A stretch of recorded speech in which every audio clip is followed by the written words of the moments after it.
Komið sæl og velkomin í Spursmál, föstudaginn 17. janúar. Það að mörg að taka úr fréttum vikunar eins og vera ber. Þau gleðilegu tíðindi bárust fyrir vikunni að hryðjuverkasamtökin Hamas og Ísrael hefðu náð vopnahlés samkomulagi. Það á, ef þetta heldur, að taka gildi á sunnudaginn og þar með myndi þá blóðsúthellingunum á Gazasvæðinu linna. Þetta alltaf gerast í aðdraganda þess að Donald Trump tekur við embætti forseta Bandaríkjanna. Hann hafði heitið því strax eftir kjörið 5. nóvember að ef ekki yrði komið á vopnahlé og gíslunum sleppt sem haldið hefur verið þar í 500 daga, að þá myndi hann gera allt vitlaust. Menn taka þessi orð alvarlega og það vonandi að þetta vita á gott í heimsmálunum að Íranir með allt sitt hyski vítt og breitt hafi ekki þau áhrif eða þau ítök sem að þeir þóst hafa haft á síðustu árum. En hérðan að heiman, eða ekki kannski að heiman en af Íslendingur sem í all uppbyggilegri baráttu en þessari. Það handboltalandsliðið unnu glæsilegan sigur á Grænhöfðaeyjum í gær og við fögnum því. Morgunblaðið, mbl.is og K100 munu fylgjast vel með þeirri atburðarás allri. Á morgun mætir liðið síðan Kúbu og það vonandi að við löndum góðum sigri þar og það fleyt okkur inn í glæsilega baráttu við Slóvena á mánudaginn. Það alltaf gaman að fylgjast með íslenska landsliðinu í þessum aðstæðum. En við fáum hér eftir örskamma stund þau Magneu Gná Jóhannsdóttur sem borgarfulltrúi Framsóknarflokksins og Elliða Vignisson sem bæjarstjóri í Ölfusi. Ég ætla að ræða við þau sveitarstjórnarmálin, formannsslagi framundan í Sjálfstæðisflokk og mögulega Framsóknarflokknum og það af ýmsu að taka úr þessu pólitíska vafstri hér á innlendu vettvangi. Í lok þáttarins fæ ég síðan þá Snæbjörn Guðmundsson sem formaður náttúrugriða sem náttúruverndarsamtök sem hafa farið mikinn á síðustu árum og Finn Beck sem hjá Samorku. Þeir ætla að ræða nýfallinn dóm í héraðsdómi þar sem að Hvammsvirkjun virðist hafa verið slegin út af borðinu enn einu sinni. Okkur virðist vera algjörlega fyrirmunað að koma framkvæmdum að þessu tagi í farvatnið hér á landi. Fylgisti með.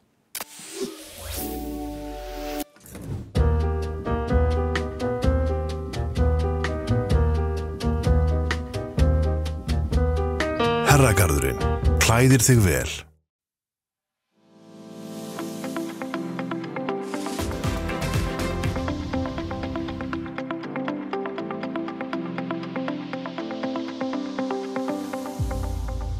Nýtt ár, nýr fókus. Nokko Stella, komin í verslanir.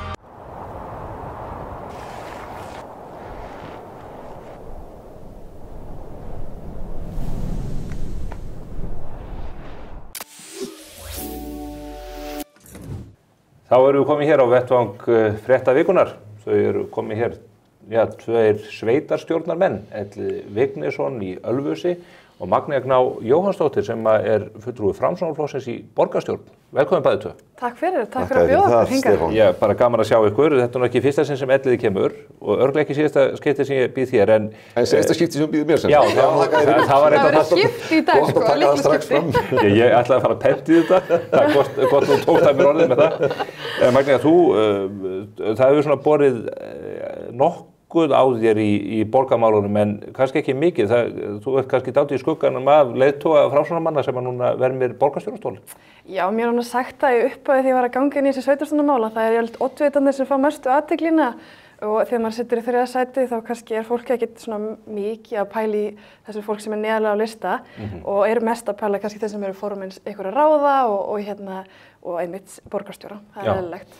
Þú kemur, ég leyfi mig líka að segja nokkuð óvænt inn í borgarstjórn. Framsóknarflokkurinn vinnur þarna langstærsta sigur sinn í sögunni, hleytir oddvitanum, fyrstum Framsóknarmanna í borgarstjórastólinn. Hvernig kom þetta til að þú fórst inn í þessi mál og hvað varst það bardúsa áður?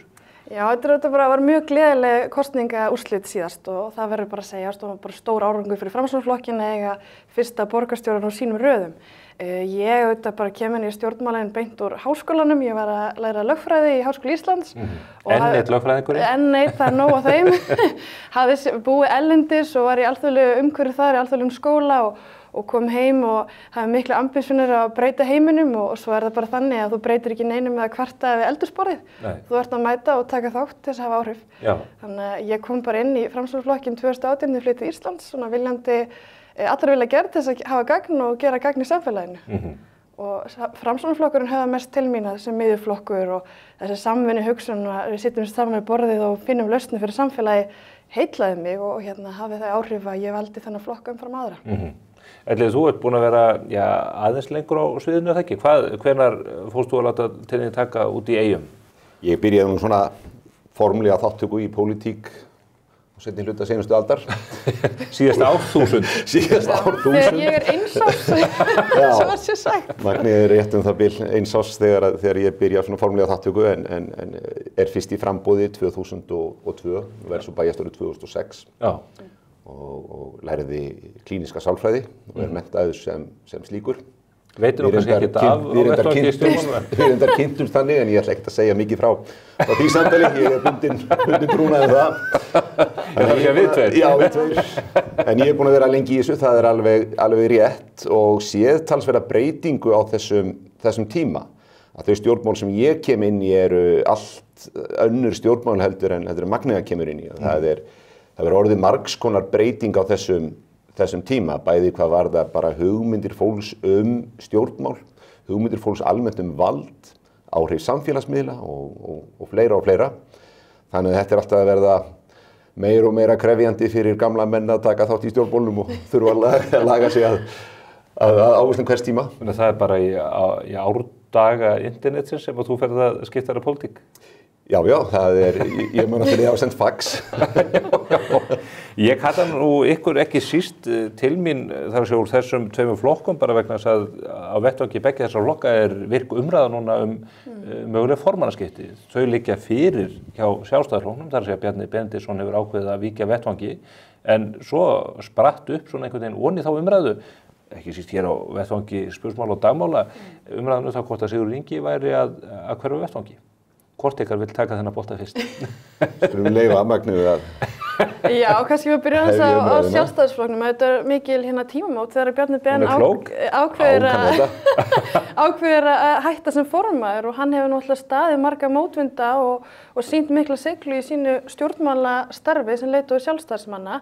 Og mér finnst þetta nú svolítið skemmtilegt að fylgjast með þessu að virðist vera, ég man eftir forsetakosningum fyrir árið síðan að þá voru annað hver landsmaður orðaður við forsetastólinn, nú virðist vera annað hver sjálfstæðismaður er orðaður við stól formannsins og ég veit ekki betur en þið báðir hafi verið það, þannig að kannski mögulega sitja hliðina á næsta formanni Sjálfstæðisflokksins.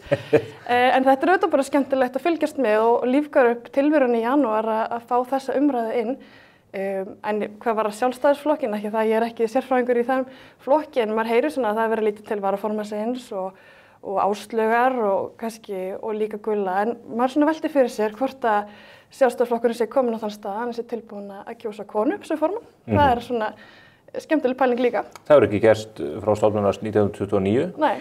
En ég nefni þetta að þú ert mjög klók sko, við byrjum þig að byrja og þú færi strax talið af flokknum sem að þú áttir ekki að tala sko. Nei. En ég get svo sem tala af þessum flokki líka. Já, hvernig er staðan þar? Er sótt að Sigurður Inga á þessum tímapunkti? Væri þessi gerjun og þessi umræða að flýta þingi og að kjósa formann nema vegna þess að það séu einhver öfl sem að vilji sjá mikla breytingar á þeim vettvangi?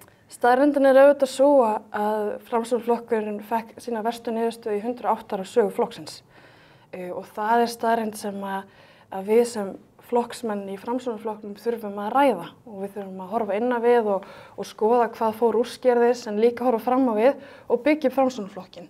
Og ég held að á þessum tímamótum núna þegar við erum fara að ræða Evrópusambandið þá er bara mjög mikilvægt að Framsóknarflokkurinn sé sterkur og við eigum að vera það og það er ákall innan Framsóknar við komum saman. Það var ekki haldinn miðstjórnarfundur á síðustu ári og það var gildar ástæður fyrir því, meðal annars kosningar.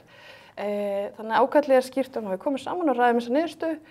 Ég hef talað fyrir því að flýta í miðstjórn og mögulega flokksþingi og það er vegna þess að það er stærsti vettvangur sem Framsóknarfólk kemur saman á til þess að funda og ef við horfum til þess að ef fyrirtæki skilar lélegri afkomu og þá hljóta hluthafar að óska eftir því aðalfundur verði haldinn eða eitthvað sem brugðist við og ég horfi bara á þannig að okkar hluthafar er fólk í Framsóknarflokknum og það er nú bara eðlilegt að það sé krafa það að við komum saman og þéttum ræðurnar og förum yfir stöðuna.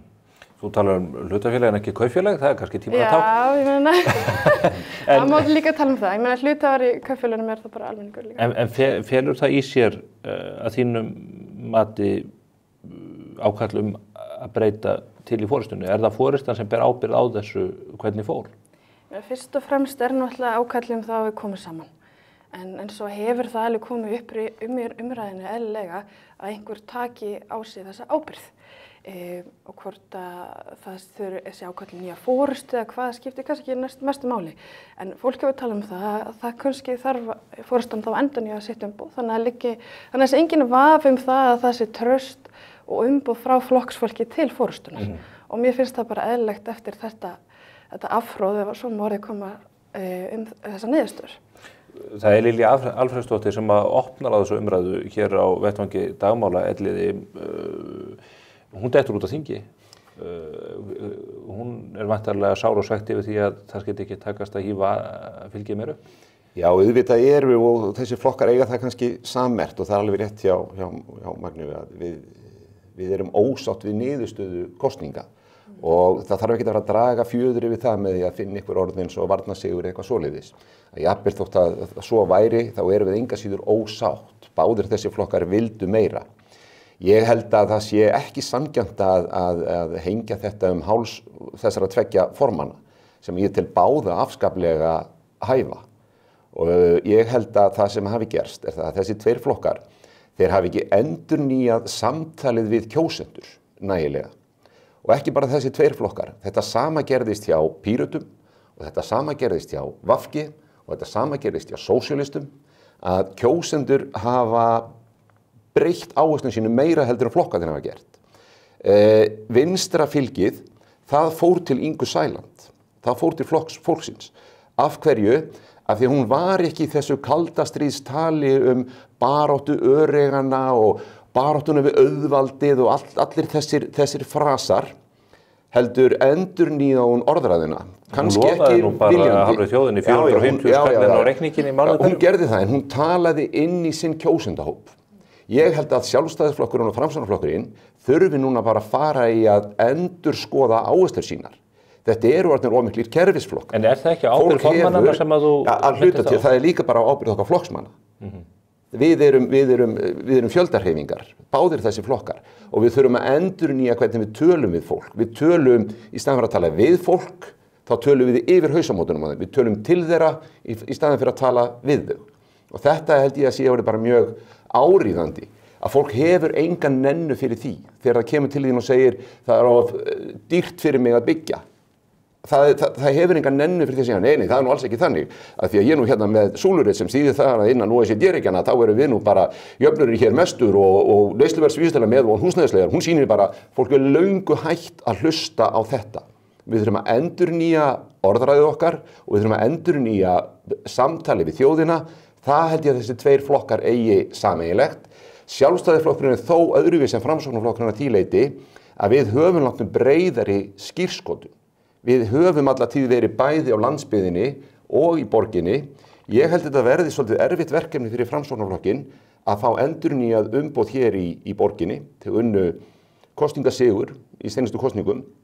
Nú vorum við að byrja að vængja okkur inn í næstu sveitarstjórnarkosningar sem verða 2026 sem þýðir það að það er svona 9 mánuðir í að við þurfum að vera orðin svona nokkuð fiðruð og tilbúin í flugtækið og mér sýnist Framsóknarflokkurinn engan veginn eiga möguleiki það en við sjálfstæðismenn erum í sögulegu tækifæri til þess að styrkja stöðu okkar í sveitarstjórnarmálunum sem er bakbeinið í sjálfstæðisflokknum.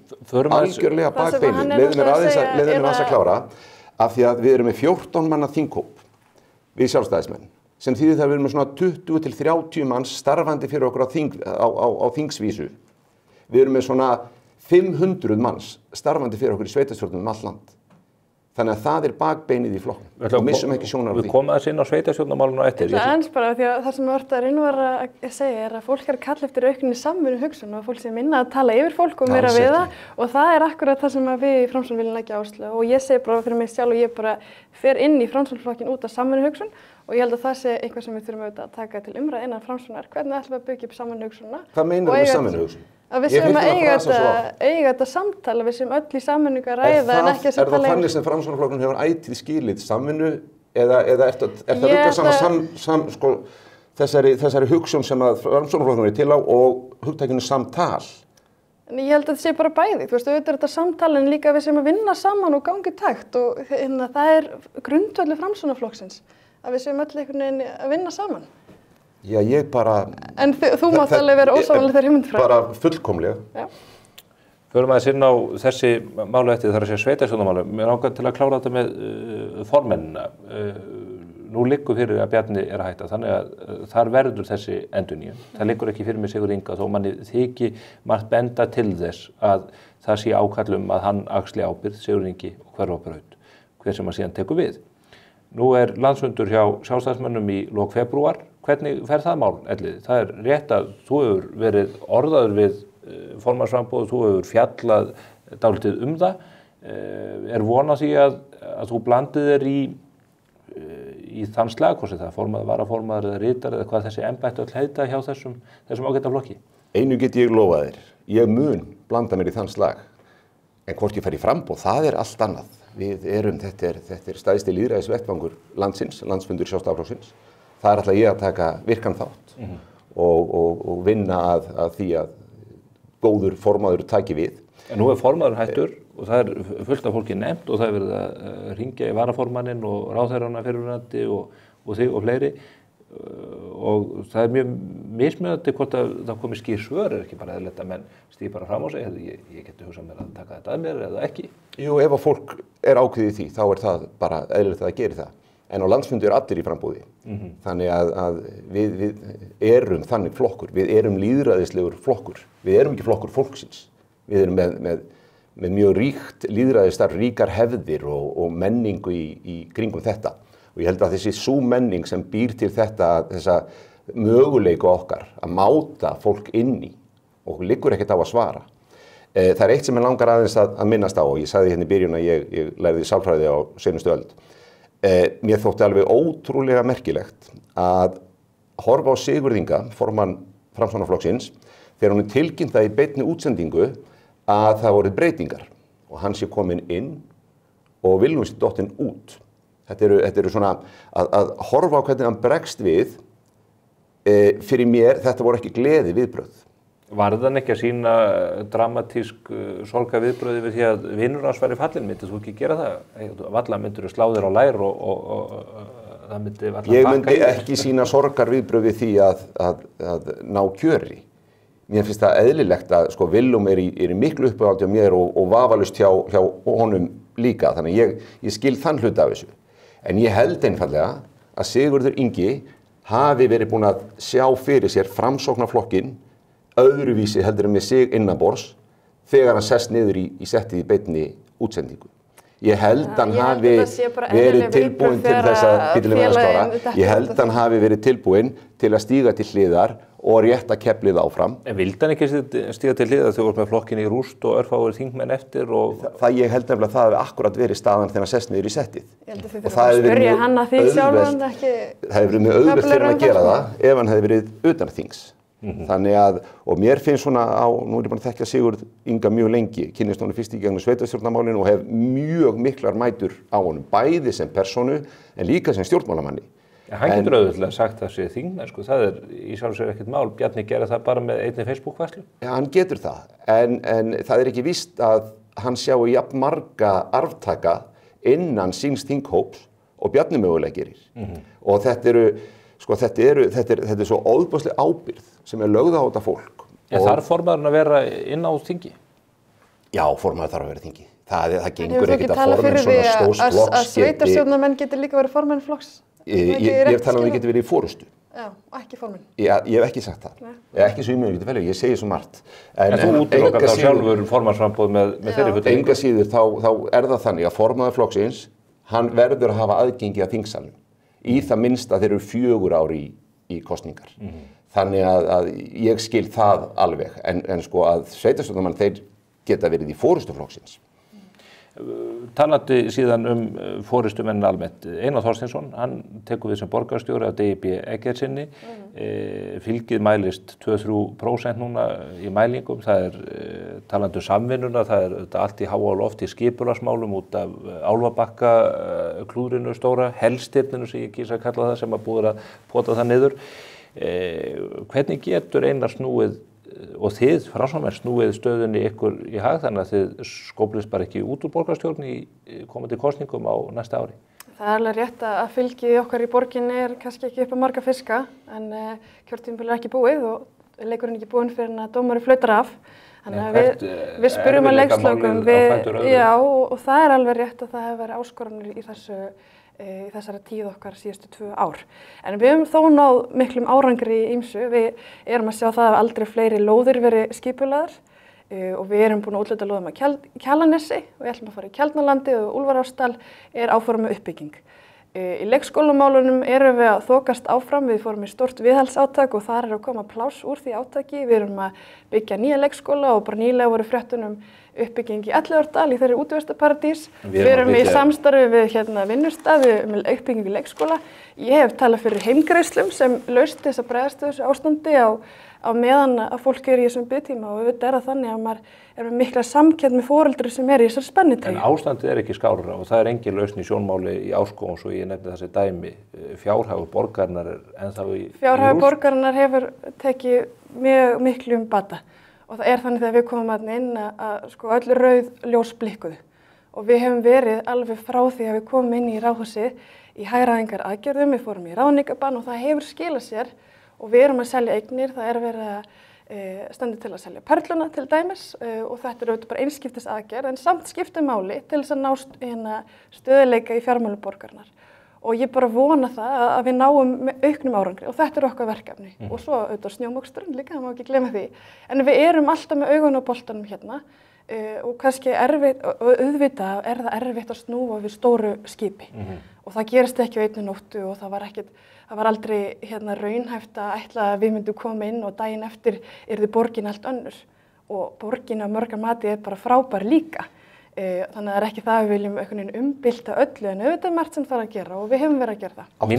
Áttu við að þegar við þessu breytingar sem við boðuð að það hefði verið oflof? Nei, ég sagði það ekki. Ég sagði að auðvitað er ekki þetta ef við erum bara niður á jörðinni að þá er ekki þetta snúa við stóru skipi og einni nóttu. Við hefum verið að vinna því. Þegar þið lofuðu breytingunum, vissuð þið af þessum að þetta er svona erfitt eða er þetta erfitt að áttu von á? Þegar við göngum inn í Ráðhúsið þá er okkur kynnt að fjárhagsstaða borgarinnar sé önnur en hún var svo í raun og veru og þetta er eitthvað sem við þekkjum öll af fréttaflutningi. Það kemur svo í ljós að staðan var miklu verri og við höfum verið að vinna því og auðvitað hefur við líka að gera eins og þú þekkir vel sveitarfélögin að gera samning við ríki við alls konar málflokkar sem hafa verið vanfjármagnaðir þar. En þið myndir meirihluta að loknum kosningum með fólki sem vissi hvernig staðan var ólíkt því sem að hattu að fram. Mínar heimildir herma að það sé þungi í samstarfinu þessi dagurinn. Þú hefur vel lesið í Twitterfærslu Björns Inga? Nei, þetta er auðvitað gótt svona clickbait en ég held að sé ekkert, ég hef ekki orðið var við það að sé eitthvað svona títrungur í meirihlutanum. Þetta er einhverju aðilega að fara þarna út en við erum áfram bara að vinna okkar meirihlutasáttmála. Hafa verið þreifingar breytingar á meirihutanum? Ekki að mér kunnu, nei. Og auðvitað var það þannig að það var bara ekki takt að telja við meirihluta hinum enn við borðið þegar við göngum að þeim. Og það er ekki okkar verk í Framsóknarflokknum að sannfæra aðra að vinna með þeim. Mér finnst alveg átakanlegt að horfa á stöðu borgarinn að því hún skiptir okkur svo öll gríðarlega miklu. Bæði borgarbúa og okkur sem búum hérna í kraganum í kring og í raun og veru landsmenn alla því að hér hefur við valið stjórnsýslunni stað.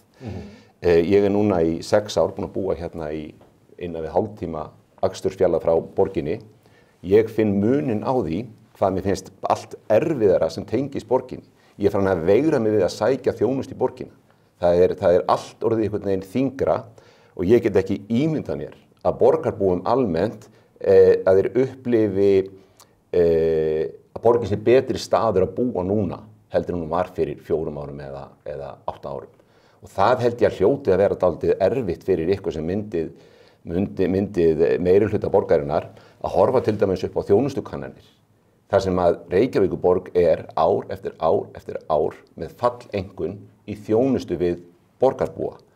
Við finnum þetta bara misjafna skoðun að hvar fólk finnst gott að búa. Ég meina sumir velja það að búa í miðbæ og borg og aðrir vilja búa í útkverfi Ég er að vísa í þjónustukönnun Gallup, það er hringt í öll hverfin, það er hringt í reyndar alla landsmenn og verið að mæla hversu ánægðir traust til borgarstjórnar? Nei.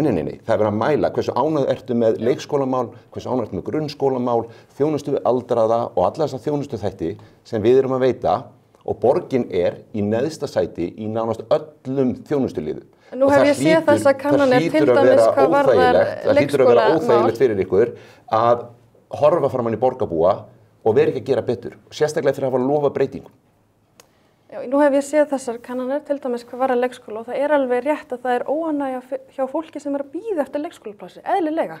Og ég bara, þú veist, ég tel að mjög alvarlegt mál þegar fólk þarf að bíða svona lengi eftir leikskólaplási. En nú er Dagur Bjargeirsson búinn að tala fyrir en það sem ég ætla að koma inn á er að í þessum kannunum sem við höfum gert með til dæmis ánægja í leikskólamálum er að fólk sem er komið börn inn í leikskóla er almennt mjög ánægt með það þjónustu. Það er ekki þannig, borgarbúar eru óánægðastir allra landsmanna með þessa þjónustu. Ég veit ekki í hvað kannanir þú ert að vitna í. Þjónustukönnun Gallup sem væntanlega birt allavega er hún á heimasíðu Reykjavíkurborgar. Já, ég þarf bara að skoða þessa kannanir en að þú fórst að tala ákveðna þjónustuþætti, það er bara ágætt að skoða, rýna í þessar kannanir. Fólk er óánægt með biðtímann en þegar fólk er komið inn í þjónustuna þá er það ekki óánægt. En auðvitað tökum við alltaf alvarlega þegar fólk er óánægt með þjónustu. Og það er okkur verkefni, eins og þú veist, þess sveitarstjórnarfulltrúar að vera þjónandi forysta, að vinna því að gera þjónustunni í borginni betri. Og auðvitað tekið það nærri mér þegar fólk upplifir það að borgin sé ekki gera nógu vel. En eru einhverjar raunhæfar aðgerðir í gangi til þess að bæta úr þessu og stytta þessa biðlista? Já. Fráfarandi yfirmaður frístundasviðs borgarinnar, skóla frístundasviðs, hann sagði, við ætlum ekki að fara okkur óðslega í þessu, við ætlum bara að gefa okkur tíma til þess að fara yfir þetta og svo voru menn með leikskólareiknivél sem að ég fjallaði hér í fyrra árinu og svo reiknivél var sett í sumarfrí fram í desember, menn opnuðu hana reyndar skjótt aftur eftir að við bentum á þetta. Ég þekki nú ekki þessu ummæli fyrir sviðsstjóra en það sem við höfum verið að gera er náttúrulega að bregðast við ástandi sem var uppi þegar við göngum inn í þennan meirihluta að það var viðhaldsþörf. Eftir hrun var lítið farið í viðhald í skólabyggingum. Þannig að við settum af stað viðhaldsátak og núna næsta haust erum við að fá pláss úr þessu viðhaldsáttaki og við erum líka að fá skóla sem hafa verið í miklu viðgerðum. Og auðvitað er það bara mjög alvarlegt og við erum að gangi þeim mál. Við erum líka að byggja fyrir leikskóla, við erum að stækka leikskóla, það var bara nýlega fréttan og við erum að stækka Múlaborg. Við erum að líka bæta Brákaborg. Fáinn fullt af, já, Brákaborg er eitt af þessum dæmum og þannig að það er alveg verið að vinna í þessu og svo er verið að tala við vinnustaði eins og við þekkjum með Arjón banka og svo Alvotek og ég tel bara mikið fagnaðarefni að það séu vinnustaðir tilbúin að koma inn í þetta samtal, sýna samfélagslega ábyrgð, taka þátt. Auðvitað er þetta leikskólamál og dagvistunarmál snert allt samfélagið. Þetta er auðvitað mikið hagsmunamál að fólk komist út á atvinnumarkaðinn aftur og líka jafnréttismál að fólk getur stunda eftir svona vinnu. En við vitum að þetta mun taka einhver ár að brúa þetta bil og þess vegna hef ég talað fyrir heimgreiðslum og hef skrifað það og ég veit að fólk hefur gagnrýni út frá okkur jafnréttissjónarmið, en ég segi bara nei, þetta á kannski ekki endilega við af því að þú ert með þessa greiðslur og meðan þú ert í biðtíma og leið og pláss bætist við að þá fellur niður þessa greiðslur og þú fær pláss úthlutað. Þannig að ég sé bara við verðum að horfa á raunhæfar lausnir, það er ekki ein ríkisleið í þessu máli frekar en öðru og við eigum bara sem samfélag að vera með svolítið opinn hug og lausna með nálgun þegar það kemur að leysa svona stór viðfangsefni. Eru þið að leysa þetta? Það er þetta, ég hef búin að fara hérna yfir það sem við erum með. En mun þetta leysa vandann? Allt þetta mun leysa vandann en ég er að segja líka að ég er alveg niður á jörðinni og ég veit að þetta gerist ekki á morgun. En við höfum verið að stefna því og við lofum í framsókn, við miðum við 18 mánuði, okkur fannst það réttara og raunhæfara heldur en að miða við 12 mánuða, af því að við vitum bara hvernig staðan er og það er ekki nóg að byggja bara leikskóla, það þarf líka að manna þá og það kallar líka bara samtali við ríkið og nýja ríkisstjórnum, hvernig þeir ætla að fjölga leikskólakennurum og þetta er eitthvað sem fólk á öllu sveitarstjórnarstiginu þekkir. Þessi mál þetta er ekkert bara í Reykjavík eða bara einhvers staðar annars staðar. Auðvitað þurfi okkar markmið að við séum með öfluga leikskóla og þeim ríkjum í heiminum sem eru með öfluga leikskóla vegna vel. Það er aukið jafnrétti, betra efnahagskerfi og þetta er eitthvað sem við verðum að setja allan fókus í og er algjört forgangsatriði. Og ég segi sjálf bara sem ung kona bara, það á ekki að vera letjandi að eignast börn á Íslandi. Við eigum að vera með innviðina til staðar þannig að fólk geti eignast börn. Við erum mjög skynsamar nálgun í þessu og það er einmitt það sem við höfum reynt að gera að við til dæmis erum að vera með heimagreiðslur í fjöldamörg ár og það er gott úrræði. Við erum ekki með biðlista eftir leikskólaplási, en við reyndar miðum við 18 mánuði eins og þú nefnir sem ég finnst bara mjög skynsamlegt. Við erum með virt dagmæðrakerfi og það þarf að fara, það er ekki hægt að, það þarf svolítið að klæðskera sníða þetta að því að þarfirnar eru mismunandi. En mér langar svolítið að spyrja þig að því að því að nú ert að koma, þú ert að vera í 2 ár núna í þessum borgarmálum og ert svona stundu sagt að nýir vendir sópi best, þannig að þú ert með svona svo skýra sína á þetta sem ég finnst aðdáunarvert. Er það þín tilfinning að það sé ekki forgangsraðað nægilega fyrir grunnþjónustuna? Að það sé að borgin sé kannski fara að vasast í stafrænum ferlum og mannréttindastofnunum og einhverjum svona verkefnum en hafi kannski ekki verið með nægan fókus á grunnþjónustu við borgarbúa. Að því mér finnst þú svolítið svona nefna hvernig ástandið þegar þið takið við, geta alveg tekið undir það, en þetta er samt fólki sem eru með í borgarstjórn.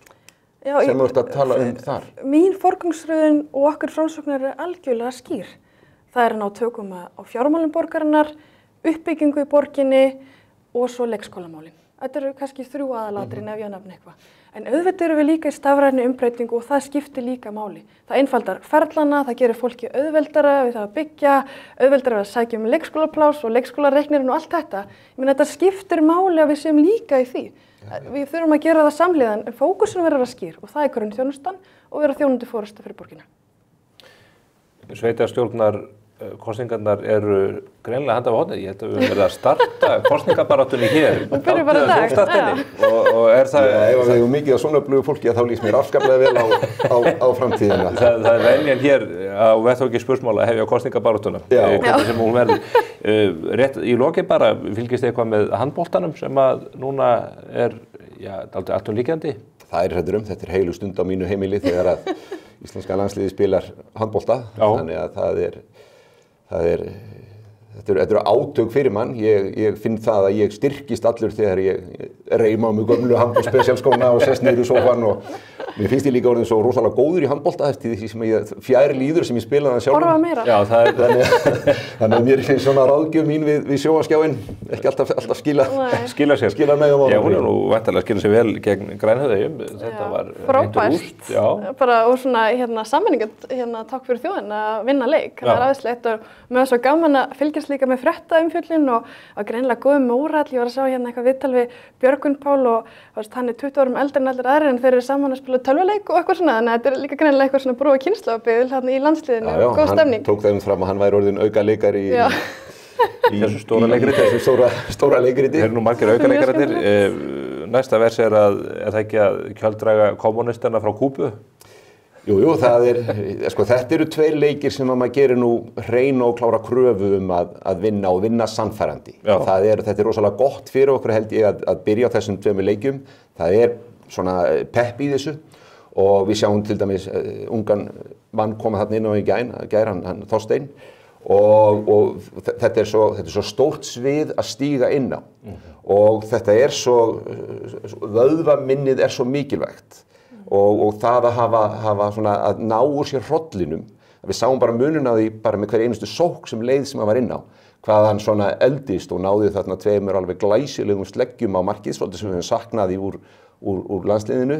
Þannig að mér finnst gaman að liðið fái þessa 2 leiki til að ná úr sér hrollinum áður en að við tökum svo næsta skref og stórleikur á mánudag á móti Slóvenum. Það er að mörguleiti úrslitaleikurinn, það er fyrsti úrslitaleikurinn í þessu móti. Þú ert svo góður að skýra þetta, ég held að ef þú hættir einhvern veginn stjórnmálum ættir að fara bara íþróttaskýringar. Já, takk fyrir það. Nákvæmlega skýringar. Þú ert að hvetja til að vera ærlegur þá liggur það svona. Það er gott að vera með options. Já, ég er undir feldi með það. Já, það er svo margt annað. Gott að fá okkur hingað til mín Magnea Gná og Elliði Vignisson. Ég óska ykkur góðar helgar. Takk Stefán, sömuleiðis. Góða helgi. Við erum hins vegar ekki alveg hætt hér vegna þess að handa við hornið er spennandi samtal við Snæbjörn Guðmundsson sem er formaður Náttúrugriða og Finn Beck sem er framkvæmdastjóri Samorku. Það leikur allt á reiði skjálfi í Þjórsá og í tengslum við fyrirhugaða virkjun þar. Fylgist þið með.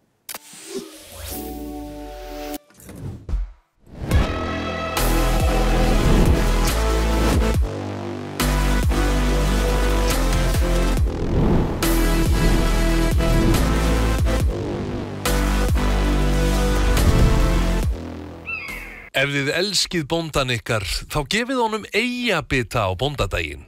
Meinhollur, ljúffengur og sívinsæll. Þú kemst á toppinn með eyjabita.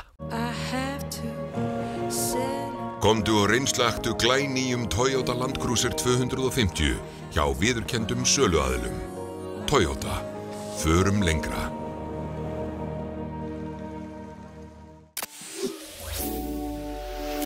Við þökkum Magni og Gná og Elliða Vignissyni fyrir þeirra innlegg í spennandi pólitískt ástand í landinu, bæði á vettvangi borgar og þjóðmálana.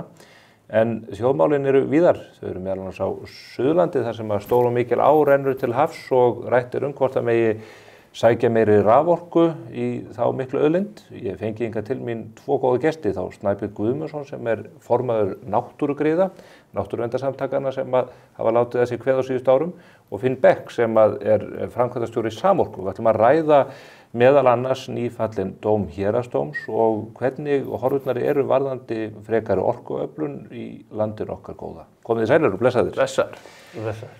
Snæbjörn, ég kannski byrja á þér vegna þess að hér í Morgunblaðinu í morgun erum við með dálítið dramatíska 5 dálka fyrirsögn. Þessi óvissa algerlega óþolandi.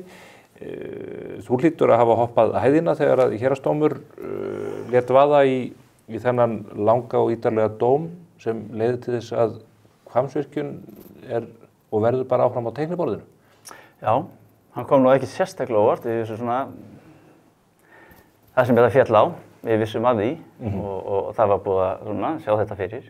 Þannig að dómurinn er skýr og við fögnuðum honum mikið og bæði stefnendur og við í náttúruverndarhreyfingunni. Og varðandi fyrirsögnina þá vil ég benda á að óvissan sem talað hún hefur þetta legið miklu lengur en bara núna Hún hefur legið eins og mara á samfélaginu við Þjórsá síðan 2000. Þannig að menn sé allt í einu komnir í einhver óvissu ég vorkenni þeim ekki neitt því að óvissan alltaf fyrir löng og þegar. Og óvissa fólk sem vill vernda Þjórsá og lífríki hennar sérstaklega. Það það stærsti náttúrulega laxastofn landsins, hann í Þjórsá. Og líklegast einn af þeim stærstu við Norður-Atlantshaf og Atlantshafslaxinn hann á undir högg að sækja, þannig að þetta mjög mikilvægt náttúruverndarmál og þetta búið að vera gríðarlega óvissa í miklu meiri tíma en þetta. Þið eru sannfærð að þessum stofni yrði fórnað með þessari framkvæmd? Stofnarnir sem hafa skrifað skýrslu þetta hafa rósegið skýrt að með Hvammsvirkjun þá yrði ef að Hvammsvirkjun, ef allt færi í höng við Hvammsvirkjunar, framkvæmdirnar, þá myndi þriðjungur það bil laxastofnsins hverfa. Það eru búsvæði stofnsins þriðjungur búsvæðastofnsins þar fyrir ofan, stíflu. Hvað getur útskýrt ef allt færi í höng? Það að segja ef við boðaðar mótvægisaðgerðir sem eru laxastigi og svokölluð seiðafleita sem hafa virkað mjög illa. Þetta fyrsta skipt sem að þetta verður reynt á Íslandi. Við höfum fordæmi fyrir þessu til dæmis frá Norður-Ameríku, frá vesturströndinni þar. Þar hefur þetta virkað illa. Laxastígarnir? Já, og seiðafleitunar. Og það er Kólumbíafljóti sem bara stíplað alveg út í gegn og það hefur alríkið og Oregon viðurkennt að það þurfi að rjúfa stíplur til að bara koma í veg fyrir útrýmingu laxastofnanna. Og hér eru við núna á þeim stað að hér á reisastíplur með svipum eða sömu mótvægisaðgerðum á þess að menn hafi nokkuð fyrir sér hvort það muni virka. Og það engin neyðaráætlun.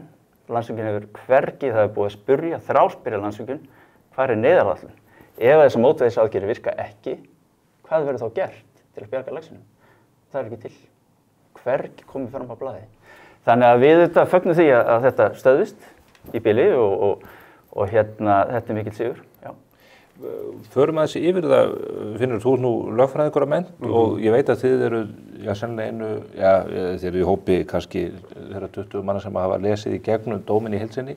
Getið þið útskýrt mannamáli fyrir okkar ágætu áhorfendum og hlustendum hvað þetta tiltekna mál felur í sér? Já, það bara mjög gott að gera það og ég treysti því, þú fórst nú bara með okkur beint og ból á kafi í Þjórsánna og bara farin að telja laxa hérna sem ég treysti því að við getum komið að á eftir því að ég gerir miklar athugasemdir við þessa frásögn hérna sem hér kom fram og ég teka fram, ég er ekki sérfræðingur á sviði laxa. Það er mikilvægt atriði í dómnum sem að varða þetta. Við förum yfir seiðafleytingarnar og laxastígana á eftir. Já, gerum það. En við byrjum bara á dómnum.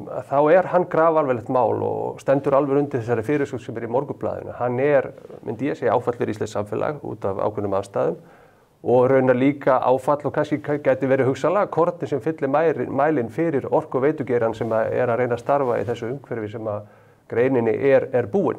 En ástæðan fyrir því að þetta er alvarlegt að það bara verið dregið mjög skýrt fram að það eru mjög alvarleg framtíðarmynd sem dregin upp þegar rýnt í því hvernig Ísland uppbyggt, hversu miklu orku það þarf og hversu miklu orku þarf í orkuskipti og líka til þess að mæta hagvexti. Það held ég að sé óumdeilt, það er búið að draga fram af Orkustofnun, Landsnet og svo var þetta margir aðilar búin að benda Getur farið yfir orkuþörfina á eftir, en varðandi dóminn sjálfan, nú þetta framkvæmd sem hefur verið mikið fjallað óendanlega margir dálksentimetrar í Morgunblaðinu og í öðrum miðlum þessa framkvæmd sem sumir segja mikilvæga, aðrir segja stórhættulega.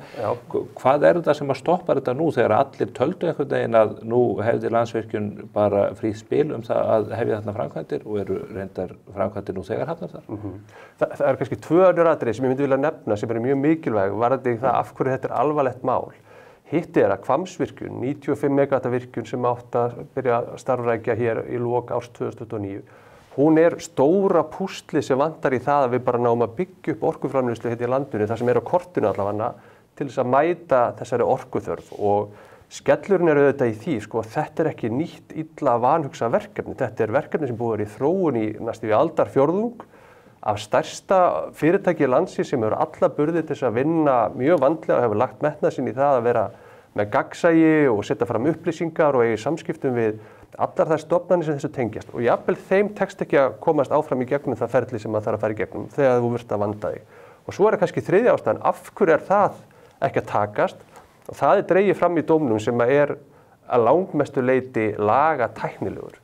Og raunar alveg ótrúlega mynd sem dregin upp í þessari niðurstöðu og ég ekki að gagnrýna hana, það þetta dómurinn sem hefur orðið það og þetta héraðsdómur og maður setur þetta fram með þeim fyrirvara að þessu gæti verið áfrýjað. En það þá leitt í ljós í þessu máli að Ísland hafi árið 2011 innleitt vatnatilskipun Evrópusambandsins sem ég held að sé ekki mikill ágreiningur að við viljum ganga vel vatnasvið og vernda þau og lífríki eins og kostur en þó einhvern veginn balansera það á móti áhrifum af orkuöflun og það þarf að fara í sérstakt mat til þess. Og það Umhverfisstofnun sem á að veita undanþágu, hvenær það réttlætanlegt. Og kemur þá að daginn að þegar Ísland innleiddi þessa löggjöf að þá var gengið frá þannig að Umhverfisstofnun það ekki heimilt. Það leitt í ljós í þessum dómi.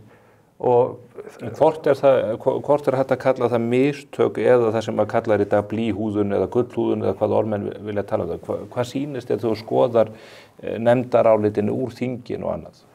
Ég meina miðað við það að umræðan sem var í þinginu eftir að þessi breytingartillaga var sett fram af hálfu umhverfisnefndar Alþingis, hún var fyrst og fremst orðfærið og íslenskt mál í lögunum og þá held ég að það dulist þingmönnum að þeir kynnu hugsanlega að vera að taka þarna ákvörðun að setja lög sem að gera það ókleift að virkja frekara vatnsafl á Íslandi eftir að búið að setja þessi lög. Þess vegna þetta mjög alvarlegt og þarf að bregðast mjög hratt við. Fjórða atriði sem að ég tel að undirstrika mjög vel þá mynd sem að orku- og veitugeirinn í Íslandi hefur búið við. Að það ákveðið svona skeytingarleysi stjórnvalda eða stjórnmálamanna, ég ætla ekki að draga neitt flokk í dilka umfram annan í því sambandi, að ef við bætist að það hefur verið bent á það að hálfu stofnana að það væri ekki hægt að vinna eftir lögunum á þess að við það hefur verið brugðist, þá það gríðarlega alvarlegt. Samkvæmt þessu staðan þá slík að Orkustofnun hefur ekki heimild til þess að gefa út þetta leyfi eða þess að veita þessu undanþágu og það engin annar bær aðili til þess í landinu. Nei, lykilatriði að það bara Orkustofnun gefur út virkjunarleyfi, það vandað ferli þar sem hún fer í gegnum búið að uppfylla öll skilyrði og það aðkoma margra stofnana af svona stóru verkefni sem eðlilegt þá fer hún yfir það, allt til staðar og eitt af því sem þarf að vera til staðar leyfi Umhverfisstofnunar í tilfelli vatnsaflsvirkjana og jarðvarmavirkjana. þá þarf þetta að liggja fyrir og Umhverfisstofnun hafði ekki heimild til þess að veita það. Þannig að það lagatæknilegt, síðan töluverð umfjöllun laxinn sem við getum vonandi komið að á eftir það, því ég tel að þar efnisleg niðurstaða í dómnum, ólíkt því sem við vorum að ræða sem lagatæknileg niðurstaða. Förum yfir laxinn á eftir, Snæbjörn, þetta atriði með heimild Orkustofnun eða ekki. Hvernig túlkið þið vilja löggjafans frá 2011? Voru þau sem voru við völd á þeim tíma í landinu að girða fyrir möguleikan á þessum undanþágum? Sko það, allir flokkar samþykktu þetta. Þannig að það hefur ekkert að gera með ríkisstjórnin eða svoleiðis. Það voru þetta hafa farið yfir þetta vandlega gerir á fyrir lögfræðingum Alþingis, allir losið yfir og... Voru þá allir meðvitundalausir í þinginu á þessum tíma? Nei, það var vilji löggjafans að þetta væri svona. Það var glemst að tilkynna þjóðinni það? Já, Landsvirkjun gerir athugasemdir við þetta. Já, menn það komið fram athugasemdir frumvarpi, en þetta var ekki... En Landsvirkjun var ekki dregið strikið svolítið til að segja að hér ekki miska vatnsafls í ám landsins. Maður spyr sig, af hverju skildi Landsvirkjun kannski ekki frumvarpið? Hvernig getur það, hvernig ósköpunum getur það verið?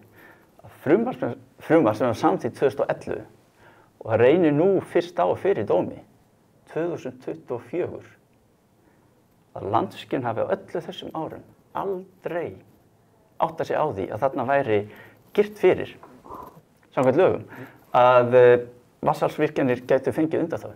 Ég get ekki talað fyrir Landsvirkjun, en ég meina það gefur að auðvitað það að búið að tala vatnsaflsnýtingu hérna í Já, ég er bara að benda á það að Landsvirkjun hefur, eins og þú segir, sagst hafa lagt svona og svo mikið púður í Hvammsvirkjun og undirbúning og vanda sig, en kemur svo ljós að það er eins og þau skilja ekki lögin. Það er nóg að ætla Orkuveitugerðunum að vinna í þessu umhverfi þó að fara ekki að taka ábyrgð á stjórnsýslunni líka. Ég reikna með því að það sé einhver lögfræðideild innan Landsvirkjunar sem að eigi og skilji lögum stjórn vatnamála. En þá vaknar ein spurning hjá mér bara sem leikmanni, Snæbjörn. Nú er verið að vinna rammaáætlun, ofan í rammaáætlun. Það eru hópar sem að vinna þessu og það er verið að færa úr og í nýtingaflokk, meðal annars vatnsaflsvirkjanir af þessu tagi. Engin í þessum hópum eða starfsmönnum þingsins eða rammaáætlunar hefur dottið í hug að flagga þessu. Menn hafa fært virkjanir í nýtingaflokk sem að miða við þá þessa löggjöf bara geta ekki orðið að veruleika. Nei, það er nefnilega, og það sem að Landsvirkjun og Hörður sagði nú til dæmis að það verið búið að girða fyrir allar vatnsaflsvirkjanir í landinu. Þetta er ekki rétt. Það var búið að girða fyrir útfærslur Landsvirkjunar á vatnsaflsvirkjunum. Því að framkvæmdin er þannig að hún, við getum bara sagt, hún rústar farvegi Þjórsár á virkjunarsvæði Hvammsvirkjunar. Hún er stípluð, býr til nýtt lón, þurrka upp farvegi fyrir neðan. Allt þetta hefur þau áhrif að það þarf að breyta flokkun Þjórsár í því, við tölum við vatnsflot, þessum lögum stjórn vatnamála, og þannig að henni skipt upp í ný vatnsflot, sum þeirra verða þessu kallið mikið breytt, og til þess að breyta Þjórsá á svona dramatískan hátt, það þarftu undanþágu. Ég spyr, núna vinna svo og svo margir verkfræðingar hérna í landinu, ég er full að trúa því að þeir gætu vel útbúið vatnsaflsvirkjun sem þyrfti ekki undanþágu. Þeir hafa bara engan áhuga á því. Því að þetta er, þeir vilja gjörnýta fallið og sem mest rennsli. Þannig að ég er ósammála þessari túlkun að þetta kom í veg fyrir virkjanir. Og fyrirgefðu þetta hefur ekkert með jarðvarmavirkjanir að gera. Þetta hefur með vatnsaflsvirkjanir í stærstu fljótum landsins. Sem eru virkjanir sem verið að færa í nýtingarflokk. Já, vissulega rammaáætlun. Rammaáætlun hefur ekki skoðað. Spurningin er þessi, hefðu menn sett þessar virkjanir í nýtingarflokk eða biðflokk? Ef menn hefðu grunnað að löggjafinn hefði fyrir fullt og allt ekki hugmynd, það er málið. En núna nú eru hugmyndir að breyta þessu, þannig að rammaáætlun skoði fyrirfram. Mun þetta krefjast undanþágu og yrði sú undanþága veitt. Auðvitað á það að vera í ferli rammaáætlunar að skoða þessi mál, svo að fólk lendi ekki í þessu veseni. Að bara hér er Landsvirkjun búin að eyða aldarfjórðungi og segist að undirbúa þetta svo og svo vel og ég er fullkomlega ósammála því. Því að það eru ansi margar handvömm, nota það. Og handvammir, ég veit ekki, fleistar, eða fyrirlega fleistar. En Ef að Landsvirkjun hefði skoðað lögin strax frá upphafi, 2011, unnið sínu undirbúningsvinnu almennilega, þá hefðu við kannski átt að sé á þessu fyrr, en ekki þegar búið að eyða, ég veit ekki hversu mörgum milljörðum í undirbúning. Hvernig er Landsvirkjun að fara með sitt eigið fé? Það er eiginlega full vinna, leiðrétta milli þess sem að ég skil að þetta er þín skoðun sem ég virði og þess sem kemur fram í dómnum. Og það er bara svo sem ég tekið fram skýrt hérna, það kemur ekkert fram í þessu dómi að Hvammsvirkjun rústi ánni eða neitt slíkt. Það sem ég fjallað varðandi vatnslotið er fyrst og fremst hvort það hefur verið heimild Umhverfisstofnunar til þess að veita undanþágu. Það getur verið breyting á vatnsloti og fyrir fólk sem þekkir ekki vatnslot þá er það svona einingavatni, það er verið að skilgreina ákveðin svæði eða árhluta jafnvel, að það getur verið óveruleg breyting. Þannig að þú getur haft því að skoða því hvernig framkvæmdin er, en þetta er dómarinn að hann ekki segja. Ég vildi bara taka það alveg skýrt fram. Hann fjallar fyrst og fremst heimild. Já, þetta snýr ekki að dóminum. Ég er bara að gera það greina með staðreyndum og því sem er ekki fyrir dómnum. Nei. Það að óskað sé eftir undanþágu fyrir breytingu á vatnsloti er rauninni sjálfu sér. Það þýðir ekki sjálfu sér eitthvað sé í rúst, bara hreint ekki. Jú, það er sem sagt, þá er verið að óska eftir því að færa vatnslot eða straumvatn í þessu tilviki, Þjórsá fyrir neðan Búrfell, Þjórsá 1, úr því að vera í góðu ástandi eða mjög góðu ástandi, þetta eru mismunandi flokkar í lögum stjórnarmála, yfir í að vera það sem er kallað mikið breytt. Og til þess að mega það, þá ertu rauninni sjálfkrafa að segja, já þessu verður breytt á þann hátt að við þurfum undanþágu frá lögum við stjórn vatnamála. Því að lögin sjálf fjalla fyrst og fremst. Lögin snúa ekki að því að undanþágu. Lögin eru vernd vatns. En þarna er þetta spurningum kannski skilgreiningu eða í hvað skilning? Rústa við getum alltaf fullyrt að breytingin á Þjórsá er það breyting frá hennu náttúrulega ástandi já, einhvers konar breyting. Það getur bara verið lítið breyting. Ekki einhvers konar breyting, mikil breyting. Það er nánast í öllu tilfellum þegar einhver breyting verður af völdum mannanna eða jafnvel öðrum völdum eins og það gerir í lögunum, þá þarf að sækja undanþágu og þá þarf að fara í þetta mat og það er þetta svolítið athyglisvert. Nei, það er ekki rétt. Ef að breytingin er það mikil að flokkunin fara úr því að vera góð eða mjög góð yfir í að vera mikið breytt eða jafnvel manngert vatnslot. Til dæmis þegar að vera að búið til nýja þarfvegi eða búið til lón þar sem er ekki lón fyrir, það er bara ekkert yfirborðsvatn, þá þarftu undanþágu. Þannig að bara með því að óska eftir undanþágu þá er Landsvirkjun að viðurkenna að það er verið að breyta, umbreyta eða gjörbreyta farvegi Þjórsár á þessu svæði. Þið þekkja nú allir Þjórsá hvernig hún lítur út og hvað er búið að nýta mikið af henni, þetta getur ekki verið. Já, en það er fyrir ofan Búrfell. Þarna er að tala farveg Þjórsár neðan Búrfells sem er flokkaður sérstaklega í vatnaáætlun sem bara í mjög góðu eða góðu ástandi.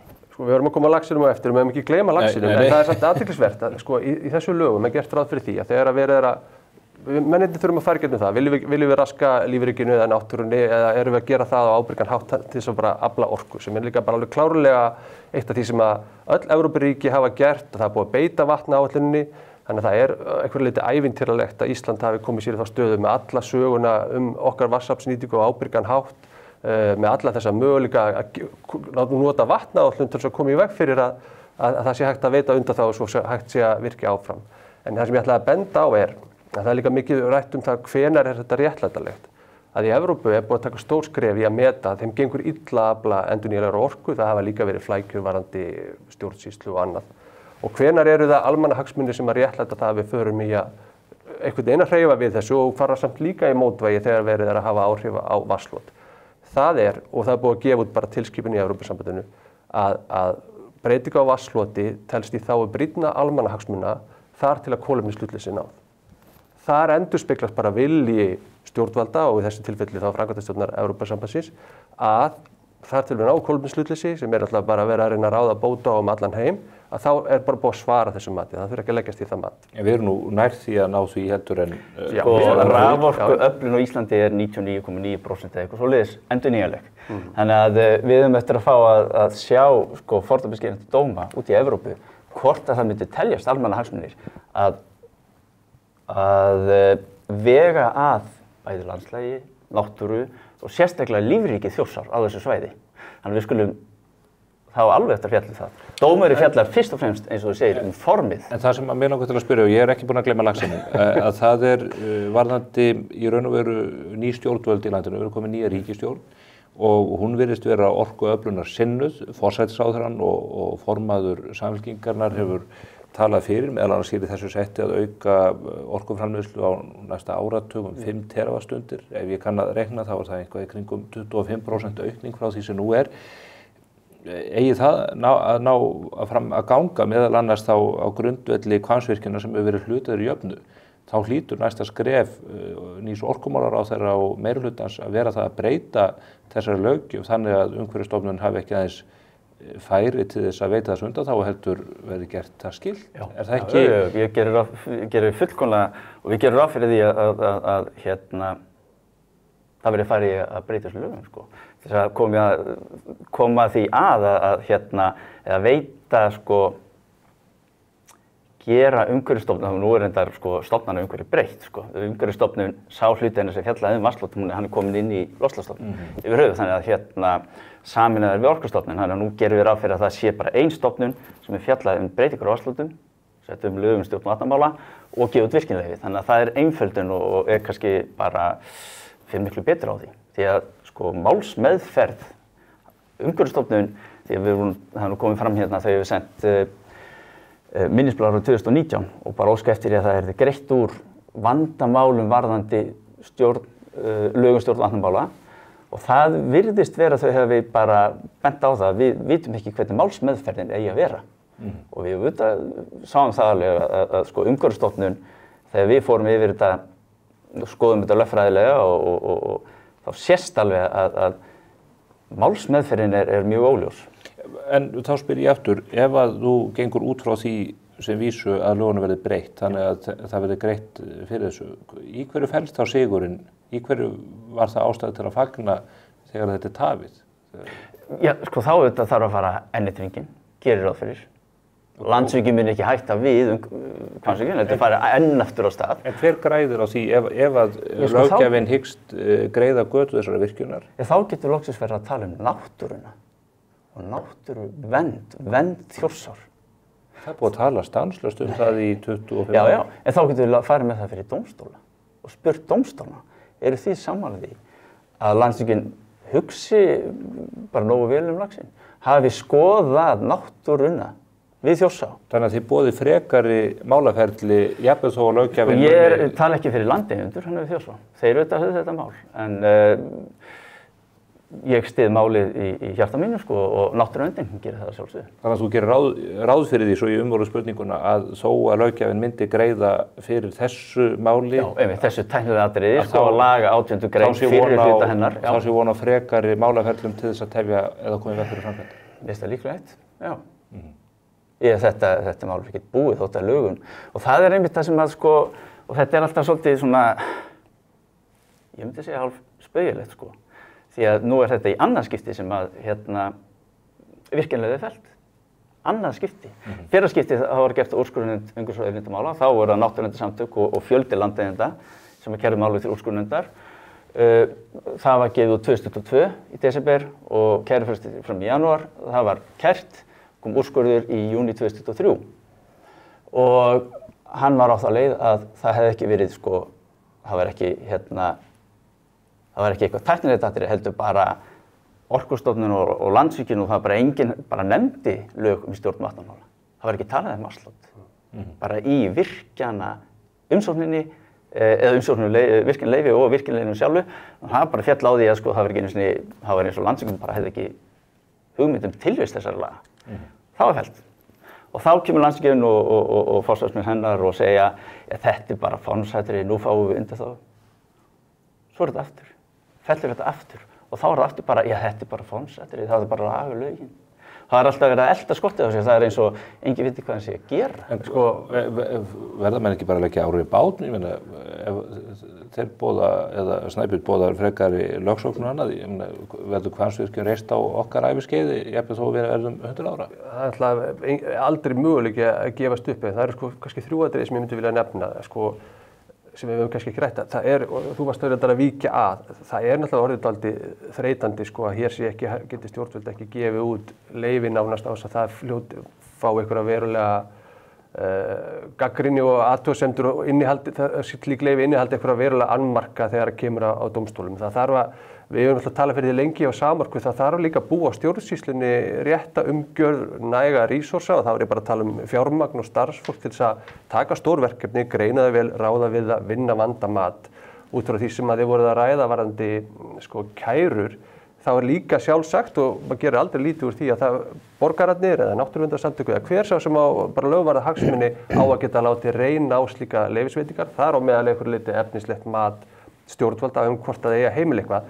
Það sem að vantar hins vegar að koma því sem fremst í ferlið og reyna einhvern veginn að ná þá að sameina slík mál þannig að það verði ekki 10 mál á 10-20 árum þessa hluti.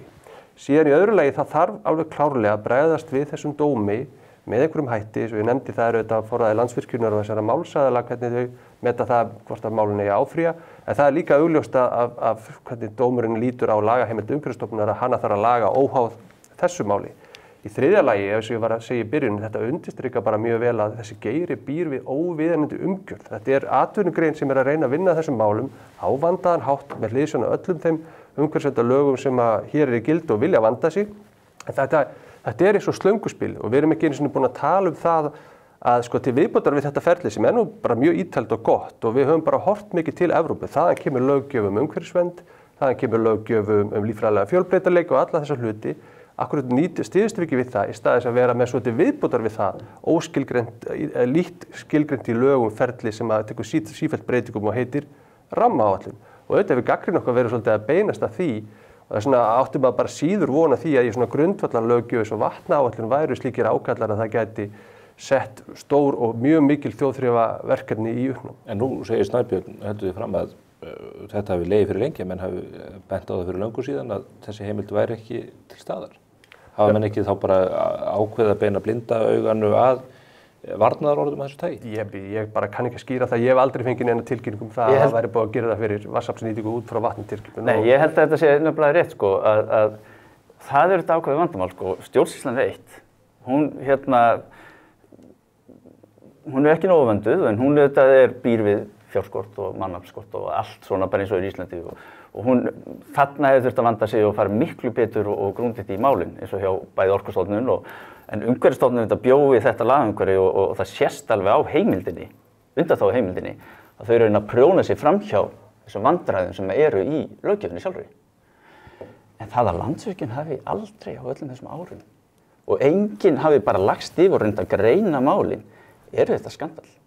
Af hverju þetta eyða mörg hundruð milljónum eða milljörðum í framkvæmd sem kostar nótabæri 70 milljarða og þú ert bara ekki búin að skoða lagaumhverfið nægilega vel til þess að átta á því hvort að hún komist í gegn. Og þú varst að tala Þeir hafa nú væntanlega talið sig vera búin að skoða það nægilega vel.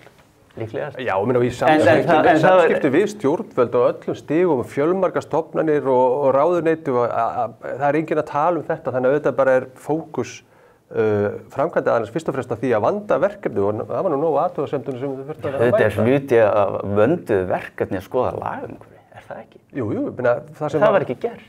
Er það ekki svolítið skrítið? Já, Landsvirkjun hefur virðist það verið algjörlega bara, ég ekki vita hvað var að gerast, sko. Þú hefði þetta bjóður frá Landsvirkjun, sko, því ég er ekki svara fyrir það. Þegar þau koma eftir dóminn og segja þetta kom ykkur algjörlega óvart, og maður segir bara já, af hverju kom þetta ykkur óvart? Vissu ekki hvernig lagaumgjörðin er? Já, ég held að það er, og sko þessum eitt, þú ert að tala kæruferli og það þurfi að moka því framar, sko nota bene, almenningur hefur umsatnarétt, það er bara aldrei hlustað á það. Það er ekki hlustað á stakt orð. Fólkið við Þjórsá og þessi landeigendur, þau hefa trekk í trekk. Og ég talaði við ágæta vinkonu mína þannig fyrir austan í gær og var óskum til hamingju og hún er búin að standa í þessu síðan 2002. Að reyna að koma vitinu fyrir, segja Þjórsá er miklu merkilegri en þetta. Það er að stífla hana og þetta er ekki bara ein virkjun. Landsvirkjun hefur alltaf haft það á planinu að byrja Hvammsvirkjun, svo halda áfram, Holtavirkjun, svo Urriðafossvirkjun. Og ef þetta verið gert, þá er út laxastofninn. Og þetta einhver stærsti og merkilegasti laxastofn við Norður-Atlantshaf. Nú skulum við koma að laxinn. Er það ekki? Þetta bara notabene... Ég ætlaði bara að segja, sko ef við viljum tala kæruferli, sem notabene ekki kæruferli, heldur hluti af umsóknarferlinu sjálfu. Því að þú sækir leyfi og þá þetta hluti af því bara að almenningur og náttúruverndarsamtök hafa svo færi á að koma að athugasemdum. Þetta alltaf, það verið teiknað upp sem hvers konar kæruferli. Það alltaf þessi kærumál. Ef við myndum vanda sig upphafi, þá væri við kannski ekki að standa í þessu kærumál. Það er alveg ótrúlegt að segja að þetta hafi ekki verið vandað frá upphafi og allavega ekki vandað á þessu 20 ára tímabili sem búið að fara með málið á milli stofnana. Það alls konar mál sem hafa verið mjög áherslumikil. Ekki þetta fullyrða samt Snæbjörn til að geta allra sanngirni að það myndi engu máli skipta hversu mjög Landsvirkjun myndi vanda sig í þessu máli að því mynduð alltaf breytingu. Það er ágætis punktur sko og það er kannski gott að koma því að. Vegna þess að því sífellt haldið fram, eins og þú sagðir þetta áðan, að hér megi ekki fara í framkvæmdir á þess að, ég ætlum ekki að gera orðið mun sko, á þess að brjála náttúruverndarsinnar sinna komi og vilji stoppa allt. Það er ekki rétt. Landsvirkjun hefur á síðustu 25 árum, aldarfjórðungi, hefur hún reist Vatnsfellsvirkjun. Hún fór í Sultartangavirkjun. Svo fór hún í Kárahnjúkavirkjun sem var auðvitað bara bomban. Það voru svo mikil umhverfisáhrif og það er auðvitað minnatlega eftir henni. Svo fór hún í Búðarásvirkjun, hún fór í Þeistareykjavirkjun, hún fór í Búrfell 2 og svo er hún í Hvammsvirkjun. 2 af þessum virkjunum hafa mætt andstöðu. Hina fór runni í gegn. Og það er óeðlilegt og það er sko, ég myndi segja óheiðarleg umræða að segja að náttúruverndarsinnar séu bara sjálfkrafa móti öllu. Það er ekki rétt. Því hefur enginn haldið fram hér. Nei, ekki hér, ég veit það. Þú ert í raun að halda þig fram að Finnur hafi verið að hugsa það. Fullt af fólki hugsa það. Maður sér það alveg. Förum inn í laxinn. Já, það sem ég var að hugsa með það sem bara komið svolítið óvart svona með því ég var búinn að sjá fréttir á dómnum og svo fór ég að lesa hann, að af þessum 100 blaðsíðum er ansi margar sem að fjalla laxinn og eitt af því sem er farið fram á í dómnum er ógilding á leyfi Fiskistofu til þess að vera þarna farið þessar framkvæmdir og það er þá sérstaklega með hliðsjón á laxinum og í dómnum er rakin þessi 20 ára saga rannsókna, hönnunar, samskipta við Fiskistofu, Hafrannsóknastofnun, hvernig sett voru skilyrði fyrir framkvæmdinni og dregur bara mjög vel fram að þarna er búið að vanda að manni virðist gríðarlega vel til og það er allavega mat dómarans þegar hann er búinn að fara yfir þetta allt saman, þau skilyrði sem eru sett mótvægisaðgerðir og það er ekkert lítið, það er laxastíu, það er seiðafleita til að fleita seiðunum tilbaka og fleiri þættir vöktunaráætlunar og ég veit ekki hvað og hvað, að þá segir í dómnum að hann sjá bara ekki betur en að þarna hafi verið fyllstu, ég man ekki nákvæmlega orðalagi, fyllstu vísindalegu vinnubragða gætt og fellst ekki á kröfuna að þýlitum til. Þannig að mér fannst það athyglisvert að ég les dóminn þannig að var þetta laxinn þá sé búið að svara þeirri spurningu hvort að það hafi verið gert með forsvaranlegum hætti sem að speglast náttúrulega ekki mjög vel við það sem að þú ert að draga upp hérna varðandi laxinn. Nú ert þú þetta að tala málsástæður aðila. Málsástæður stefnandi er að þetta hefði alls ekki verið gert. En þetta svara svo bæði Fiskistofa og það er ríkislögmaður fyrir hönd hennar og svo Landsvirkjun og segja bara jú, allt í fínu lagi hér. En Fiskistofu kröfunum að Fiskistofuleiðinni væri hent út, henni var hafnað. En það eru þetta aðalatriðin voru heimild umhverfisstofnunar og virkjunarleyfið. Við lítum á þetta sem 100% sigur. En dómarinn tekur afstöðu til þessa? Já, hann gerir það og það er lagataklega, þú ert auðvitað lögfræðingur en ekki ég. Ég hef bara ekki kafað í það nákvæmlega en lögfræðingar segja að það sé svona, það er þrætt á einhvern hátt sem ég skil ekki. Og af hverju því er þarna nákvæmlega. En hitt er rangt að það er ekki farið efnislega í það hvort að þetta sé allt rétt gert varðandi mótvægisaðgerðir og slíkt. Og auðvitað halda Landsvirkjun því fram og stofnanir að það sé búið að þræða það allt vel en það er ekki gert. En það hafa þá Fiskistofa og þessar stofnanir sem að þessu koma, hafa þær haft það rangt við eða hafa þær ekki? Fiskistofa, nei, við teljum bara Fiskistofa hafi átt að rauninni verið búin að kanna lög um stjórn vatnamála sem að hún gerði ekki. Nei, en spurningin matið á því hvað áhrif þetta hefði á laxinn, ef dómarinn segir að menn eru búin að fara vel í gegnum þetta og þær leyfisveitingar standast, hvar liggur ábyrgðin? Hefur dómarinn átt fyrir sér eða stofnanirnar eða... Sko, dómarinn handhæfur, hann þræðir þetta mjög vel og hann fer bara... Þið eru alsæl með dómarann? Ég ætla ekki að fara þetta. Ég deil ekki dómarinn þar í ólöglegur og allt svoleið, sko. En við þá enda eftir að fjalla almennilega náttúruna.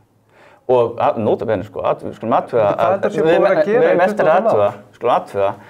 að þetta hefur tekið svo miklu breytingum í þessu 25 ár.